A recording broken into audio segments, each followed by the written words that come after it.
आप सत्यपाल मलिक जो बीजेपी के ही द्वारा गवर्नर नियुक्त किए गए थे जम्मू कश्मीर में, उनके बयान को सुन लीजिए तो आपको समझ में आ जाएगा। और साथ ही मोदी जी के भी बयान को उस समय का सुन लीजिए तो आपको समझ में आएगा कि शहीदों के चिताओं पे राजनीतिक रोटियां सेक तो ली गई, लेकिन उन्हें न्याय नहीं दिया गया, उनका न्याय नहीं किया गया। और आज भी वो रिपोर्ट सबके सामने नहीं है और कुछ साफ नहीं है कि वो 350 किलो RDX आया कहाँ से था। आज जो किसान हमारे दिल्ली में घुसने के लिए उनके लिए बॉर्डर तैयार कर दिया गया है, उनके लिए लड़िए। आज जवान जो 4 साल नौकरी करने के लिए बाधित कर दिए गए हैं, उनके लिए लड़िए। आज जो अर्धसैनिक बल का जो है पेंशन रोक दिया गया है, उनके लिए लड़िए और अपना आवाज़ बुलंद जरूर कीजिए। नहीं कीजिएगा तो कल को आप भी कुचले जाइएगा और इसी तरह आपके नाम पे कोई डे रख दिया जाएगा, लेकिन आपको न्याय जिंदगी भर नहीं मिलेगा। सरकार से सवाल नहीं किया जाना सरकार को भी पंगु बना रहा है और इस लोकतंत्र को भी।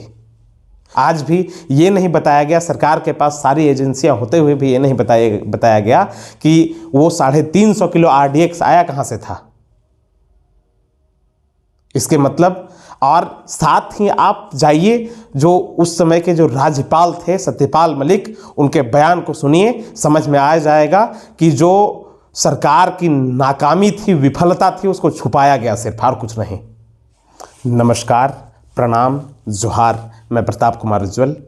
आज सरस्वती पूजा है, इसलिए सभी को सरस्वती पूजा की ढेरों शुभकामनाएं। और साथ ही उन शहीदों के शहादत का दिन भी है जिन लोगों ने पुलवामा में अपने देश के लिए जान दिया। और साथ ही मैं ये भी बात साफ कर देता हूँ कि आज भी सरकार के सामने ये सवाल का तलवार जो है लटक ही रहा है कि समय तो बीत गया, मगर सवाल वही है कि 350 किलो RDX आया कहाँ से था। आज तक जो पुलवामा का उतना बड़ा अटैक हुआ, उसके जांच को बंद बस्ते में डाल करके चुपचाप रख दिया गया, लेकिन जांच का रिपोर्ट अभी तक लाया नहीं गया सबके सामने। इतना बड़ा घटना हुआ और उसके बाद उस पर चुप्पी साध लिया जाना, ये मूर्खता नहीं तो और क्या है, ये देशद्रोह नहीं तो और क्या है। आप बताइए। वो शहीद किसान के बेटे थे और आज सरकार का जो अत्याचार है किसानों पर और जवानों पर, ये आप साफ देख पा रहे हैं। तो उनके लिए आवाज़ उठाना बहुत ज़रूरी है। एक ब्लैक डे नाम दे देने से किसी को श्रद्धांजलि नहीं मिल जाता है, उनके लिए इंसाफ होना चाहिए। आज जो किसान हमारे दिल्ली में घुसने के लिए उनके लिए बॉर्डर तैयार कर दिया गया है, उनके लिए लड़िए। आज जवान जो 4 साल नौकरी करने के लिए बाधित कर दिए गए हैं, उनके लिए लड़िए। आज जो अर्धसैनिक बल का जो है पेंशन रोक दिया गया है, उनके लिए लड़िए और अपना आवाज़ बुलंद जरूर कीजिए। नहीं कीजिएगा तो कल को आप भी कुचले जाइएगा और इसी तरह आपके नाम पे कोई डे रख दिया जाएगा, लेकिन आपको न्याय जिंदगी भर नहीं मिलेगा। आपकी आत्मा जो है न्याय के लिए तरस जाएगी, आपके घर वाले न्याय के लिए तरस जाएंगे। तो मेरा मोदी जी से इतना ही सवाल है कि ब्लैक डे तो है ही, लेकिन आप ये बताइए कि आप 2014 से पहले सवाल खड़ा किया करते थे विपक्ष सरकार पे, ठीक है, अपने सरकार पे, भारत सरकार पे खड़ा किया करते थे कि BSF आपके हाथ में है, CRPF आपके हाथ में है, आर्मी आपके हाथ में है, ITBP आपके हाथ में है। तो RDX आया कहाँ से? और वो तो छोटे छोटे मात्रा के RDX हुआ करते थे। यहाँ 350 kg RDX की बात है। आज भी सवाल है और इस सवाल को सरकार को सामने आकर के बताना चाहिए। समझे? गुस्सा इस बात का नहीं है कि लोग क्या कर रहे हैं, क्या कह रहे हैं, समझे? गुस्सा इस बात का है कि सरकार भी इस पर चुप्पी साधे हुए है और जांच को बंद बस्ते में डाल करके छोड़ दिया गया है। इतना बड़ा मामला था, जांच को दिन और कुछ महीने में ही पूरा करके सबके सामने उसके रिपोर्ट को रख देना चाहिए था, लेकिन आज भी ये सवाल बना हुआ है। इसलिए पूछिए जरूर। आपको एक डे का नाम नया सुझा करके आपको बरगला दिया जा रहा है, आपको भरमा दिया जा रहा है और आप उसी भ्रम में डूबे हुए हो।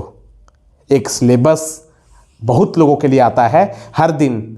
एक बीजेपी के नेताओं को आप देखिए अच्छे तरीके से, एक सिलेबस उतरता है ऊपर से लेकर के नीचे तक अपने से 2 शब्द लिखने का अक्ल नहीं है।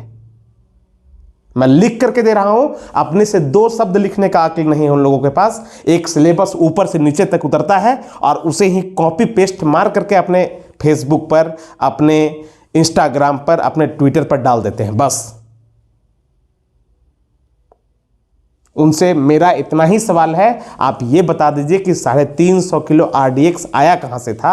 आज 14 तारीख है और उन शहीदों को श्रद्धांजलि आप इस जवाब के रूप में दीजिए।